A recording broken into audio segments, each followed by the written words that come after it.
क्या जरूरत है हमको समाधि लगाने ये लगाने वगैरह। और मैं खुश कैसे, जैसे झरना का पानी छलकता है, झरने से पानी निकलता है, कुएं से घाट से पानी निकलता है, जरा उसको देखो कल कल कल कल कल निकल जाता है।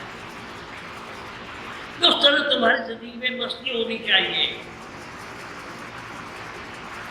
मालिक की ये मर्जी नहीं थी कि तो हट लो, तो ये चीज धीरे धीरे आती, जबरदस्ती करने की जरूरत नहीं है। तो सहज उपाय क्या है? आध्यात्मिक लोगों के संपर्क में रहो। आध्यात्मिक लोग जो हैं उनके संपर्क में रहो। गुरु मिले तो सबसे अच्छा है, गुरु की सेवा में रहो, संपर्क में रहो, अपने आप से चढ़ी रहे। अगर वो सच्चा गुरु है उसकी सेवा हवा करते रहो, अपने आप से चढ़ी रहे। क्या है, अभी हम लोग दुनिया भर की बात कर रहे हैं, तुम लोगों ने भजन गाया, आत्मा सुरक्षित। उसी तरह सात्विक लोगों के संपर्क में रहना चाहिए और इसी को सत्संग है। सत्संग क्या है? अच्छे लोगों का साथ। तो कहते हैं ना कि छाण मन हरि विभन को संग। सूरदास ने कहा कि छाण मन हरि विभन को संग, जाके संग कुबुद उपजत है बस भजन में मन। छाण मन हरि विभन को संग। पहचान क्या है? अभी ले गए कोई साहब खुराफात की बात करते हैं। जो भी सत्संग में सफाई हुई थी, जो भी सत्संग में सफाई हुई थी, मैला कर। तो छाण मन हर विमुख को कर, जो मालिक से विमुख हो उनका साथ हो, जाके संग कुबुद उपजत है बस भजन में मन। और कोई कोने में ले गए, पहले वो फला की जमीन में फला का मुकदमा हो गया, वो सस्ते में जमीन बेच रहा है, ले बड़ा फायदा होगा, अच्छी फसल होगा। अब ये खुराफात की बात। मन जो है हमारा भटका, ऐसो को साथ करने से छाड़ मन हर व्यक्ति को संग। देखो सत्संग अच्छा को जिससे सूरज चढ़े, सूरज चढ़े तो सत्संग ठीक है, और सूरज न चढ़े तो बेकार। यही कह दिया महात्मा के लिए नाराज हो। हमने कहा मजमा लगाना एक बात है, सत्संग देना दूसरी बात। नाराज हो गए। सुना है उनको वही बात नागवार गुजरी है जिसका जिक्र न था पूरे बताने में। कहने का मतलब क्या है? मेला लगाने की जरूरत नहीं है, ठीक है मेला। एक कहने वाला हो, एक सुनने वाला हो, बहुत है। भीड़ की जरूरत नहीं है। तो पहचान क्या है? जब कोई आध्यात्मिक बात करे मन में शांति आनी चाहिए।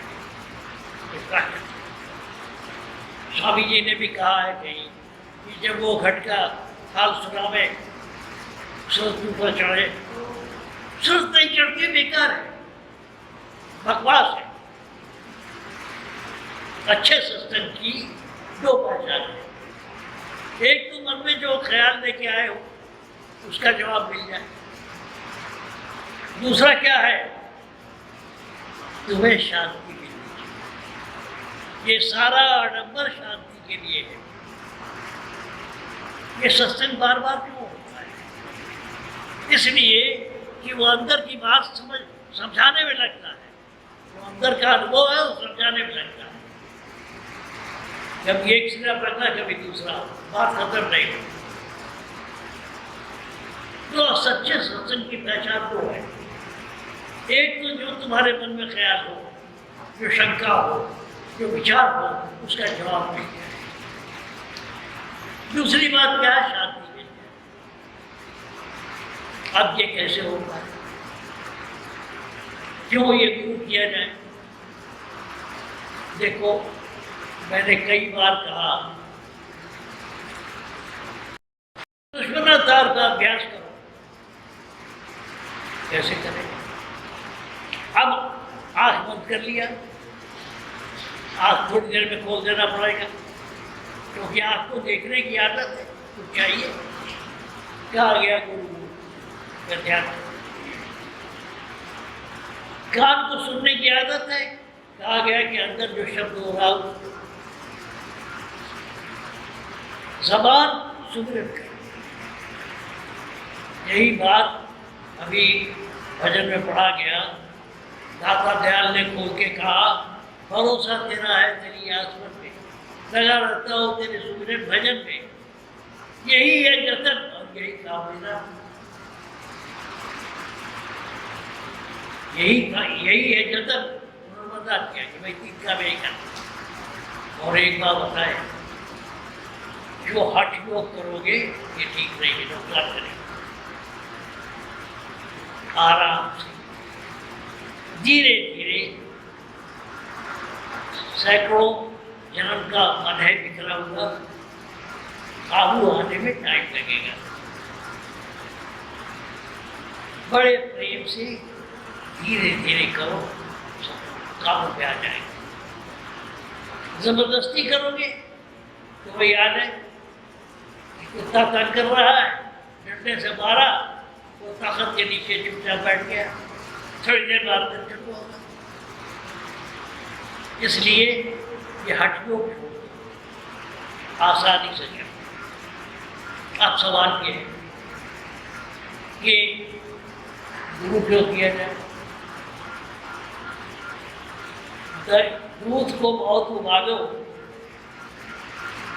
तो खोआ बन जाएगा, दही नहीं जमेगी। दही जमाना हो तो अलग से चावल ले आओ, चाहे घर में से ले आओ, चाहे पड़ोसी से मांग के लो। इसलिए गुरु की जरूरत है, उसके रेडिएशन की जरूरत है, उसके सत्संग की जरूरत है। और एक बात और है, चेहरे पर नाक की उदासी ओढ़े मत रहो, खुश रहो। ये जिंदगी मिली है खुश रहने की, खुश रहो। जो अच्छा शब्द होगा उसके चेहरे पर हमेशा खुशी राज की होगी। तभी दाता दयाल ने कहा, खुश वजह खुश है दिल का रूह का जो याद है। जिसको देखो इस तरह समझो वही सच्चा बने। बहुत से लोग हैं मौन बैठे हुए, बहुत अच्छी चीज है, बुरा नहीं है, लेकिन उनका हाल वही है जैसे घर में ससुर का, जब खुद हंसेंगे ना हंसेंगे, बहुओं बहुत जबरदस्ती किए बैठे हैं। खुश रह गया, तुम भी खुश रहो, आप भी खुश रहे। नहीं, बड़प्पन दिखाएंगे, किसी की आवाज नहीं जाती, खुश रहो यार। छोटी सी जिंदगी मिली है, खुश रहने की। ये सब साधन अभ्यास क्यों? खुश रहने के लिए। बहुत से बाबा लोग हैं, दाढ़ी वाड़ी बढ़ा बैठे, चुप होने के नहीं। क्या यार, आदमी की जिंदगी मिली है, खुश रहो, चाहे हंसी मजाक करने से हो, चाहे और किसी तरह। लक्ष्य क्या है? खुश रहना। जिस साधारण अभ्यास से खुशी न मिले वो बेकार है। खुश रहो, जग से रहे उदास। उदासी जो है, देखो प्रकृति में अगर हमको देखना है कि हमें क्या करना चाहिए, तो हमें प्रकृति को देखना चाहिए। प्रकृति में हर जगह खुशी, खेत लहरा रहे हैं, पौधे उग रहे हैं, पेड़ पौधों को देखो, हमेशा खुश है। एक आदमी बेवकूफ है जो उदास रहता है। उदास क्यों रहता है? जब वो गलती करता है तो उदास होता है। तुम अपनी ड्यूटी करो, उदास नहीं रहो। जो आदमी दिन भर चारपाई तोड़ता है उसको रात में नींद नहीं आती, और जो मजदूर मेहनत करता है, मशक्कत करता है, उसको प्रोटीन गायब है। क्या हम जब अपनी ड्यूटी नहीं करते हैं तो दुखी होते हैं। हम अपनी जब ड्यूटी नहीं करते हैं तो दुखी होते हैं। दुख का कारण क्या है? हम सीधे रास्ते नहीं चलते, अपनी मनमानी करते। इसीलिए कहा गया है कि धीरज धार धर्म को पाले, धैर्य के साथ अपनी ड्यूटी निभाओ। धर्म वो नहीं है कि हिंदू धर्म, ईसाई धर्म।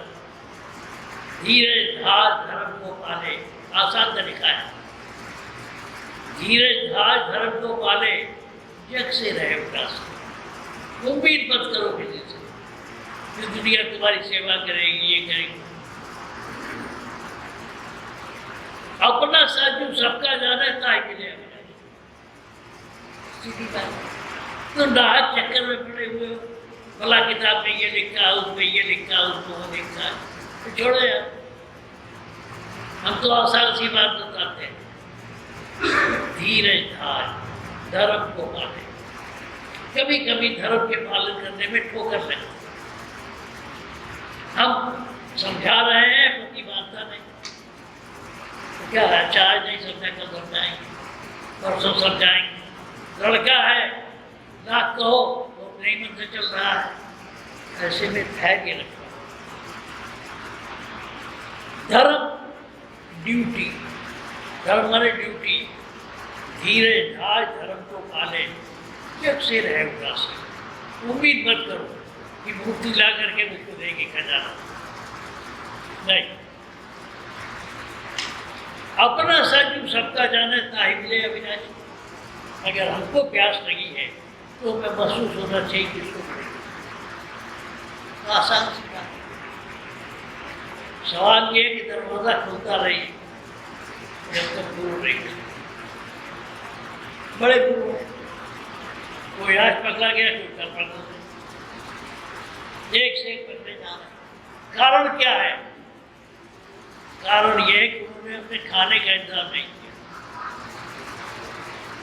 तो ऐसी बात करेंगे तुम्हारा चढ़ावा बढ़े। ऐसे लोग गिरते हैं। क्यों गिरते हैं? क्योंकि वो अपनी कमाई नहीं है। जब तुम पैदा हुए हो तो तुम भी कुछ मेहनत मजदूरी करो। मैंने अभी कहा कि कबीर साहब कपड़ा बुनते थे और शाम को बेच जाते। ये काई बाबा फकीर की फोटो है, वो भी अपनी पेंशन पे गुजर करते हैं। एक आध लोग कुछ मदद करते हैं। लेकिन सबसे मुश्किल काम है गुरु कौन है? तुमको तो बता दिया कि तुम ये करो वो करो, अपने करते नहीं। देखो कई सुनी बात छोड़ो। गोस्वामी तुलसीदास ने कहा है, एक पद में कहा है कि मैं दुनिया को कहता हूँ कि ये करो वो करो वो करो वो करो, अपने करता नहीं। तो सबको कहा लिया, दुनिया को कह देंगे, अपने करते नहीं। गुरु वो होना चाहिए जो खुद अमल करे, खुद साधन करे, जो अपनी हक हलाल की कमाई खाए।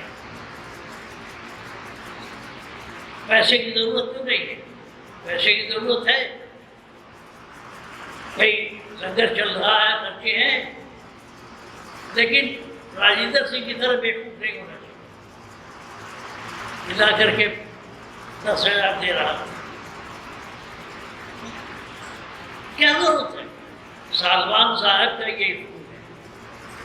हम और ये सरदार हरविंदर सिंह गए जगह मांगने के लिए, तो उन्होंने कहा मैं अपने ट्रस्ट से कुछ पैसे दिला दूँ। मैंने कहा मैं ये काम नहीं करूँ, कल तो चलेगा कैसे? हमें कहा जिसका काम वो चलाएगा, मेरा थोड़ा है। और आज संतोष के साथ कहना पड़ता है, मालिक की दया है कि 16वां साल चल रहा है, 16 साल पूरे हो गए चल रहा। सिर्फ 400 रुपया मानो दयाल जी महाराज ने निकाल के दिया था, जाओ संसद का इतना चल रहा। जब तुम अपना समझोगे तो दिक्कत होगी। हम बाबा फकीर की फोटो रख लेते हैं, बाबा ये आपका मिशन है, संभालो, हमारा नहीं है। जिस दिन हम समझ लें कि हमारा है, उस दिन गड़बड़ हो जाएगा, आप भी गिरेंगे। ये गुरु का है। गुरुमुख कौन है? जो अपने गुरु के नाम को आगे बढ़ाता है, जो अपने नाम को पीछे रखता है, अपनी महिमा पीछे रखता है। जो कुछ किया सो हरि किया, भाई कबीर कबीर। है क्या दिक्कत कहाँ है? जब लोग अपने आप को भगवान मानने लगे। भाई हमारे वहाँ कोई आएगा, एक साहब बेटा चाहिए, कोई कहेगा नौकरी चाहिए, तो हम उसकी आस्था को तोड़ते नहीं। हम कहने वाले कौन है कि नहीं होगा। किसी जगह में महाराज हमको बेटा चाहिए, बेटा नहीं कर सकता, देने वाला ऊपर बैठा। हम किसी के विश्वास को तोड़ते नहीं, किसी के भरोसे को तोड़ते नहीं। हम सत्य नहीं है, तुम भागोगे नहीं। वो एक कथा है कि राधा अध्यात्म अपने आप में एक सागर है, समुद्र। कहाँ से शुरू किया जाए बात? कई सुनी बहुत हो गई। हर आदमी अपने अपने ढंग से बात कर रहा है, लेकिन वैज्ञानिक तरीके से इस मसले को सोचना और समझना चाहिए। यही सुनी का क्या भरोसा? मैंने कहा कि अध्यात्म अपने आप में एक बहुत गंभीर विषय है। जैसे हमारे अनुभव की बात करो, हमारे जो अनुभव होता है वो बात करो। जैसे गणित में 2-3 चीजें नहीं मालूम होती हैं, 2-3 चीजें मालूम होती हैं, उनसे जो नहीं मालूम होता है वो हिसाब लगाया जाता है। गणित में क्या होता है कि कुछ चीजें मालूम है कि इसकी लंबाई कितनी है, चौड़ाई कितनी है, इसका कर्ण कितना बड़ा होगा, बताओ, गणना करो। तो हमारे कहने का मतलब, जिसको अंग्रेजी में कहते हैं फ्रॉम नोन टू अननोन। जो चीज़ नहीं मालूम है, जो चीज़ें हमको मालूम है, उससे हम पता लगाएं जो चीज़ हमको नहीं मालूम। जो चीज़ें हमें मालूम है, हमारे अनुभव में है, वहाँ से हम उसकी तलाश करें। सवाल ये है कि हमारी 3 अवस्थाएं हैं। अभी हम जगे हुए हैं, सुन रहे हैं, कान से सुन रहे हैं, आँख से देख रहे हैं, हाथ पैर भी काम कर रहे हैं। ये अवस्था जो है जागृत अवस्था है। जब हम जगे हुए हैं, बाहर की इंद्रियों से काम देते हैं, तो ये जागृत अवस्था है। उसके बाद क्या होगा? अभी लंगर चखोगे, फिर क्या होगा? फिर सो जाओगे। तुम कौन हो? कहाँ? जो जगा हुआ था वो है, जो सपना देख रहा है, घर का ख्याल आएगा, क्या बछिया का दूध, बछिया की देखभाल कौन करेगा, दरवाजा बंद करेगी लड़की की नहीं करेगी, अब ये ख्याल होते होते सो जाओगे। सो जाने पर कहाँ जाओगे? ऐसी जगह पहुंचोगे जहाँ पता ही नहीं कि हम सोनीपत में है, गुड़गांव में है कि दिल्ली में है, कहाँ है, पता ही नहीं चलता। अब उसी अवस्था से फिर हमको नीचे आना पड़ता है। जैसे हम सोते हैं वैसे ही हम जागते हैं। इन दोनों के बीच में मालिक का ठिकाना है। हमने कहा ना, हम जगे हुए हैं, हमारी इंद्रियां काम कर रही है, कान सुन रहा है, आँख देख रही है, कुछ मिल जाए खाने पीने को तो जुबान भी है, कुछ बोलने को मिल जाए तो जुबान भी काम कर रही है। फिर क्या होगा? फिर हम तक जाएंगे। जितनी दुनिया बाहर है उतनी ही दुनिया अंदर है। कैसे सबूत क्या है? अगर आंख ना होती तो हम सपना कैसे देखते? ज़बान ना होती तो हम बातचीत कैसे करते सकते? कान ना होता तो हम सुनते कैसे?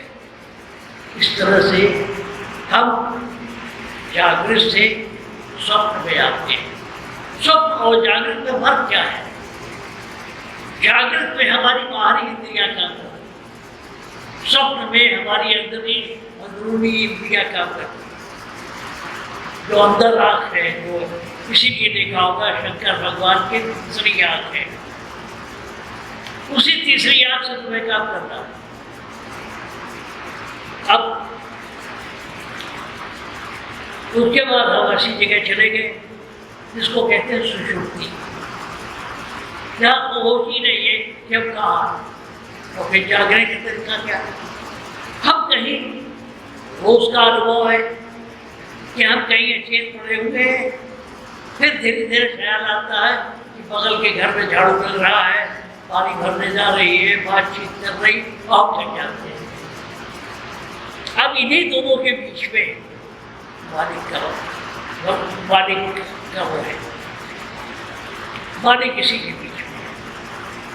अब एक सवाल है, ये जागता कौन है, सोता कौन है, सपना कौन देख रहा है? हमारी वो अवस्था है कि हम 3 मंजिला बिल्डिंग में घूम रहे हैं।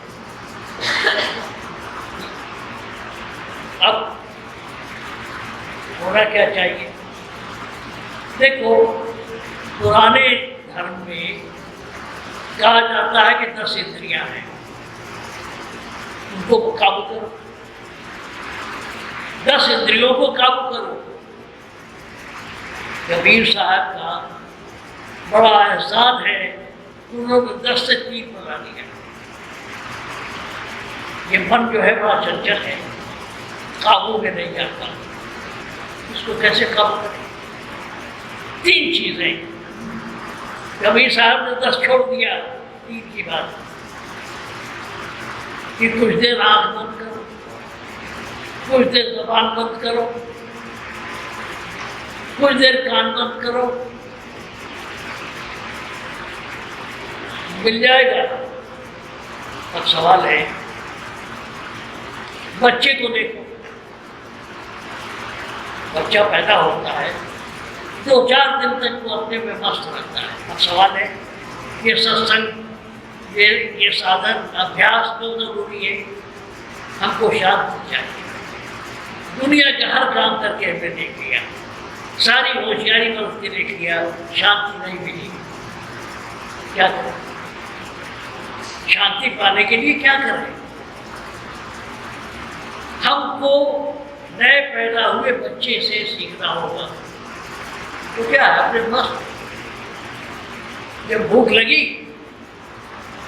तो थोड़ा सा मिनका, जब उसको पखाना पेशाब हुआ तो तकलीफ हुआ, वरना मस्त है। वो अवस्था हमको डाली है तो शांति मिलेगी। वो अवस्था हमको डाली है। हम दुनिया भर के चक्करों में पड़े हुए हैं। क्या आजकल माता का जागरण चल रहा है, इसके बाद दशहरा आएगा, राम जी पूजे जाएंगे, फिर कृष्ण जी पूजे जाएंगे। हम कहीं के नहीं रहे। हम जो है हर मौसम में अपने देवता बनाते रहे। नतीजा हुआ कहिए, सब साधे सब जात है, एक सजे सब कुछ सद है, सब साधे सब जात। अब हमें क्या करना पड़ेगा? पहली बात तो ये, एक जगह ठहर जाना, ये रास्ते खुल जाएगा। हम भटक रहे हैं।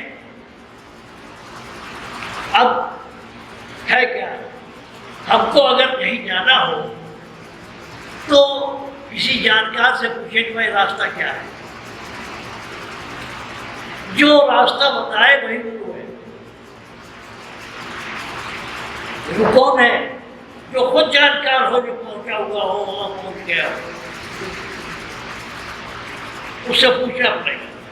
आप जाते हो रानीका सिटी, भैया ये कहाँ पड़ेगा, ये कहाँ पड़ेगा, वो कहाँ पड़ेगा, पूछते पूछते आ गए।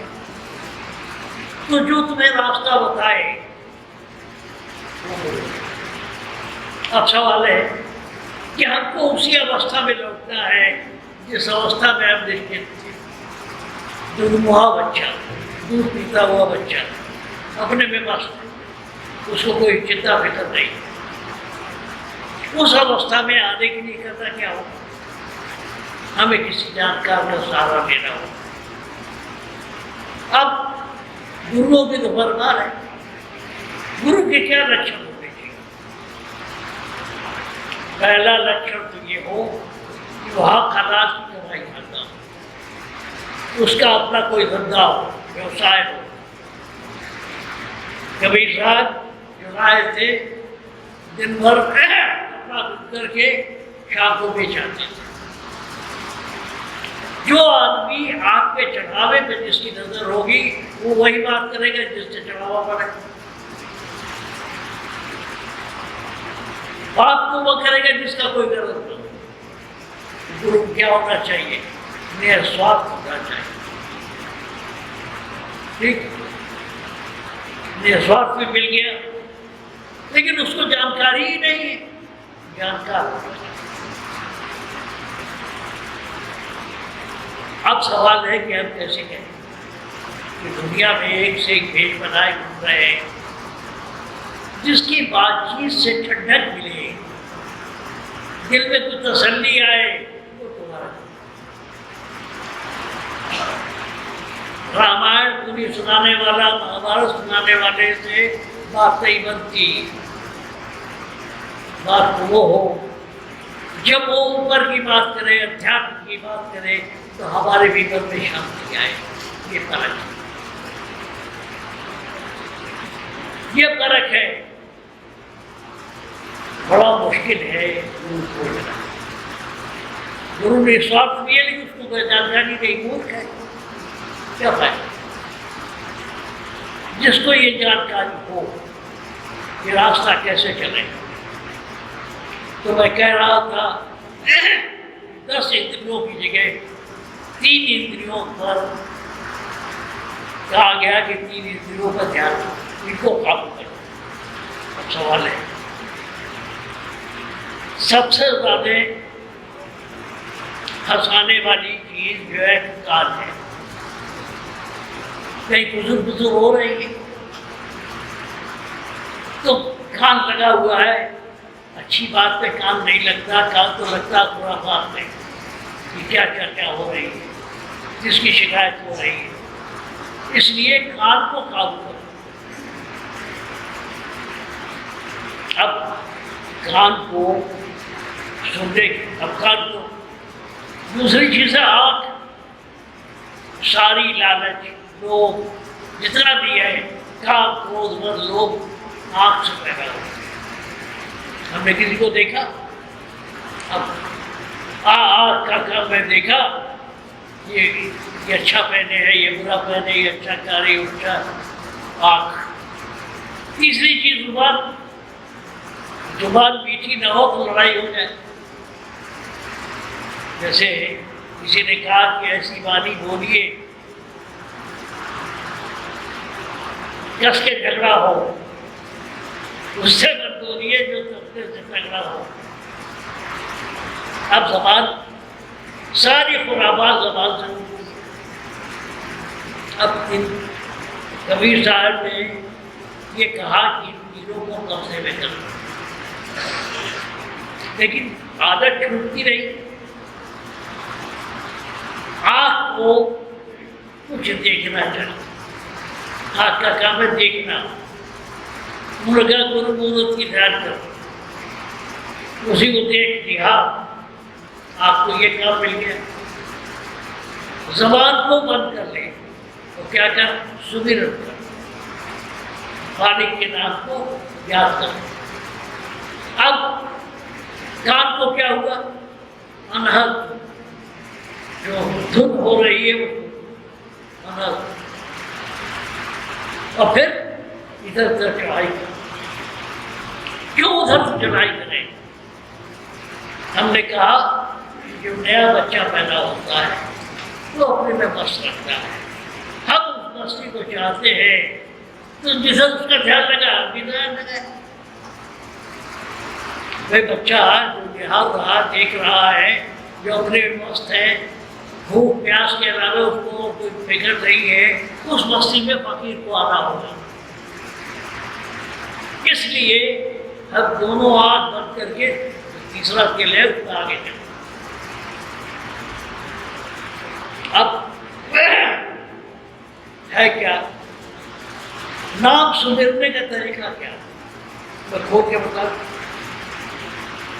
देखो तुम्हारी दोनों आंखें पीछे की तरफ लगी खींचो, त्रिभुज बनाओ। जहाँ त्रिभुज बनता है वहां से सुमिरन होना चाहिए, जिसको कहते हैं तीसरा तिल। दोनों आंख पीछे ले चलो और जहाँ वो तीसरा वो मिलता है वहीं से सुमिरन होना चाहिए। बाकी सुमिरन उतना फायदा नहीं करता। कभी करके देखो, वहाँ आनंद बहुत लगता है। अब तो सुमिरन करने का तरीका पर मैंने कहा कि ज़बान को सुमिरन करने का काम दे दिया गया। उसमें लेकिन जिसकी जो आदत है वही उसको शांति मिलेगी। ज़बान को बोलने की आदत है, उसको सुमिरन में लगा। आँख को देखने की आदत है, गुरु मूरत देख। कान आवाज़ सुनने का आदि है, इसलिए उसको अनाज में लगा। ये जल्दी खुलता नहीं है, ये सुप्त अवस्था में, सोई हुई अवस्था में ये चीज़ें पड़ी। फिर कोई कष्ट उठाने की जरूरत नहीं। विषय लिखा जाता है कि फला ने इतने साल तपस्या की, वाल्मीकि ने इतनी तपस्या की कि उनके उस पर वो बिल्डिंगों ने मिट्टी का घर बना दिया। इसकी कोई जरूरत नहीं। जैसे बहुत चीजें प्राकृतिक हैं, जो चीज प्राकृतिक वो भी सहज हो। अगर मालिक ने पैदा किया है तो अपने पहुंचने का रास्ता टेढ़ा नहीं बनाया होगा, सरल बनाया होगा। जो आसानी से हो जाए वो ठीक है। और ये मत सहज योग का है। धीरे धीरे रे बना, धीरे सब कुछ हो। ये और जगह होता है कि उन्होंने तंत्र मंत्र किया तो दिखा दिया। यहाँ धीरे धीरे होगा, वो सहज होगा। सहज पर कैसे बीजा हो, आराम से। तुम्हें कोई कष्ट नहीं उठाना है, क्यों? ये प्राकृतिक है। जो प्राकृतिक मत होगा उसमें आसान हो, सहजता हो।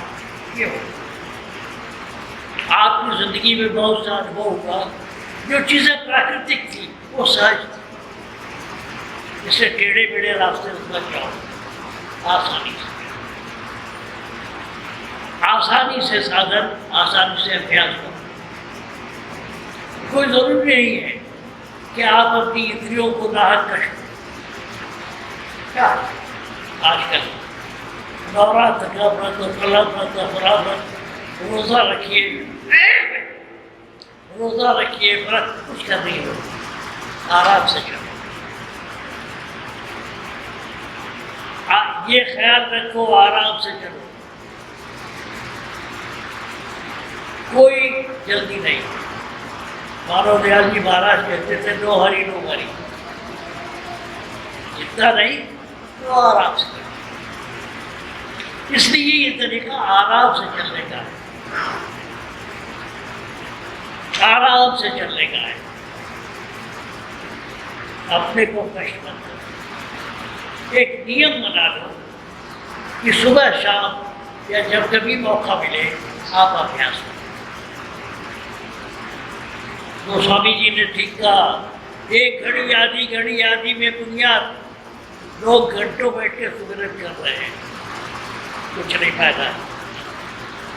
मन को हथौड़ा मार मार के कर रहे हैं, इसको कहते हैं हठ योग। ये साज योग नहीं है, हठ योग है।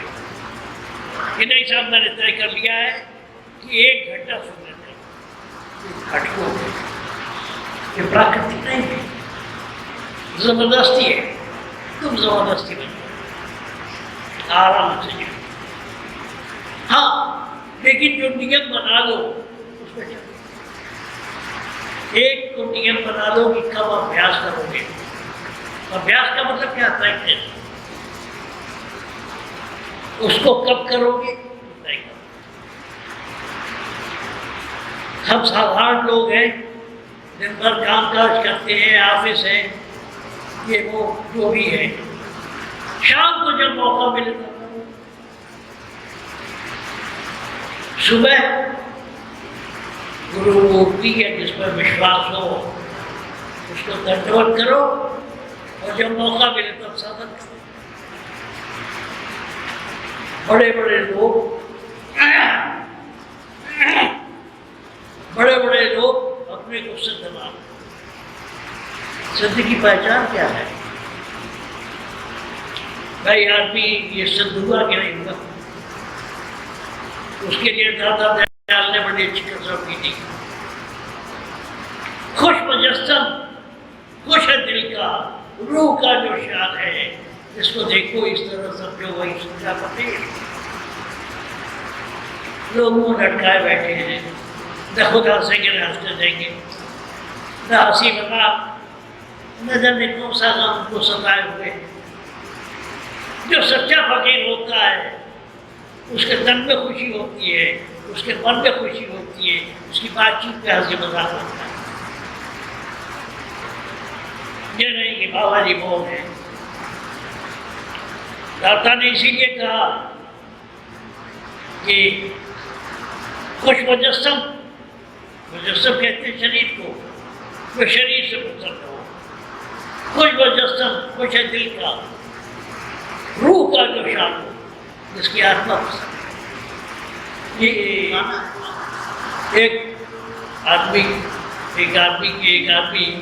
एक महात्मा की बड़ी सेवा करता था, उसके बच्चे नहीं।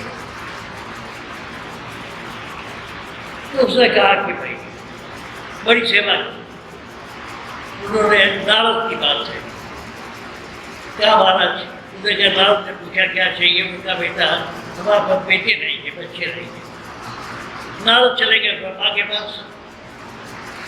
ब्रह्मा ने पत्ता उत्तरा देखा, कहा इसके किस्मत में बच्चा ही नहीं। कोई अलमस्त फकीर जा रहा था कुछ दिनों बाद, तो उसने कहा कि जितनी रोटी दो उतने बच्चे लो। तो उसने 4 मोटी रोटी उसको खिलाई, उसका जाते हैं 4 बच्चे हो। नारद गए अपने बाप से, कुछ दिनों बाद आके देखा 4 बच्चे खेल रहे हैं। नारद अपने बाप के पास नाराज होके गए कि मैंने कहा तो आपने कहा उसकी किस्मत में नहीं है। और ये चलो वो अलमस्त फकीर है, अलमस्त फकीर है। फकीर अपने रो में जो कह देता हो। तो हम नहीं करने वाले कौन? किसी का काम हुआ, किसी का नहीं। बाबा फकीर भी लिखा है कि हम भी लोगों को कह देते, किसी का काम बन जाता था, किसी का नहीं बनता था। तुम बनाने बिगाड़ने वाले को है क्या? ये फकीरी बड़ी मुश्किल है, बड़ी मुश्किल है। दाढ़ी बनाने सुरैयाई से कितने लोग आए चले गए, क्योंकि वो अपने को भिजवाना चाहते थे कि हमको। अरे भाई, जो गुरुमुख होता है वो अपने गुरु की बात करता है, अपने को पीछे रखता है। और जब लोग महात्मा लोग ये समझने लगते हैं कि वही गुरु हो, गिर जाते हैं। देख लो, रोज अखबारों में आ रहा, एक उनके पास कमाई का धंधा नहीं, तुमने हलवा पूरी खिलाकर टूट गया तो सारा कर। कब वो दुनिया भर के काम करते करते। तो मैं इसीलिए कह रहा था, गुरु कौन है जिसके पास हक हलाल की कमाई हो। स्वामी जी महाराज, उनके पास रईस आदमी थे, सोने चांदी का काम होता। राज सालिग्राम साहब हिंदुस्तान के पहले हिंदुस्तानी पोस्ट मास्टर जनरल थे, उनकी तनख्वाह आगरा में अपने गुरु के लिए मटका भर के ले आए। कोई पैसा मांग ले तो दूसरा गड़ा भर के ले आए। दाता दयाल 5000 किताबें लिखी, उससे आता था पैसा। एक बार परम दयाल जी ने कहा, दाता का कोट फटा हुआ था। परम दयाल जी ने गुरुमुखता में कहा कि महाराज कोट ले आए, चलिए 10 दिन बुला देता हूँ। दाता मुस्कुरा के रह गए। सत्संग के बाद वो किताब लिखते, एक पहले एक दस्ता कागज लगाओ और कलम दवा किताब लिखते। उनके साथ जो छापने वाले होते थे वो उठते थे, पब्लिशर। सुबह उठ करके पब्लिशर को वो किताब दे दी और जितने में कोट करता उससे ज़्यादा पैसा आ गया। फकीरी इसको कहते हैं। तो मैंने मानव दयाल जी महाराज क्लीवलैंड यूनिवर्सिटी से उनको 1/3 पेंशन मिलती थी, जो हिंदुस्तान के रुपये में बहुत थी। कई बार उन्होंने हमसे कहा गाड़ी खरीद ले, या कर ले, वो कर ले। उन्होंने कहा महाराज जी बार बार आप मुझको पूछना रहे, जो चाहता हो वो दीजिए। कहने का मतलब ये है कि हमारे वहाँ स्वामी जी महाराज से लेकर के जितने थे हक हलाल की कमाई खाते थे। बात क्या है, सत्संगों में तो लोग बढ़िया बढ़िया बात करते, लेकिन अमल नहीं करते। दिक्कत कहाँ, जब वो जो अपने वसूलों पर चलता नहीं, अमल नहीं, वो वाह। एक साथ थे, मैं होशियारपुर एक बार गया, मानव दयाल जी ने किसी से कहा कि उसकी शादी उससे कर दो। वो हमारे साथ ट्रेन में दिल्ली आ रहे थे। उनका गुरु जी की बात अलग है, लेकिन अब शादी ब्याह समाज का व्यवहार है, या तो तुम उससे चलो, नहीं चलते। परम दयाल जी ने दाता दयाल के बारे में कहा कि गुरु ने हमारा बोझ हल्का कर दिया। कहने लगे कि मेरी तनख्वाह उस जमाने में 85 रुपये थी। दाता से बोले कि 85 रुपये तनख्वाह है, 4-5 बच्चे मेरे हैं, 2-3 बच्चे भाई के हैं, कैसे चलेगा? कौन उनकी शादी ब्याह करेगा, पढ़ाएगा, लिखाएगा? दाता दयाल होगा भी रहे थे। उनका तुझे मालिक पर भरोसा है?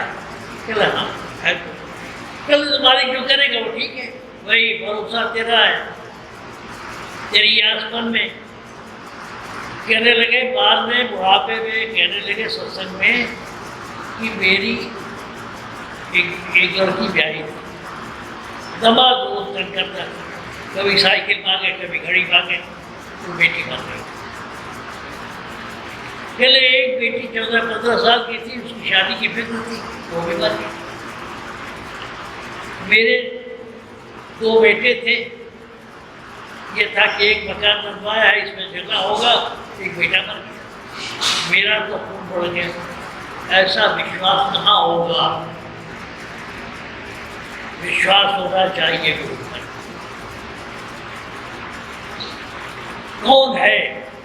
एक बात कही आपने और मनोकामना पूरी नहीं हुई, आप तो अगली बार से आते नहीं। बाबा फकीर होने के लिए ये चाहिए, कलेजा चाहिए। क्या महाराज आपने कहा था ये काम नहीं हुआ मेरा, बात खड़े हुए। इसलिए इन सबकों के रास्ते पर चलने की कोशिश की।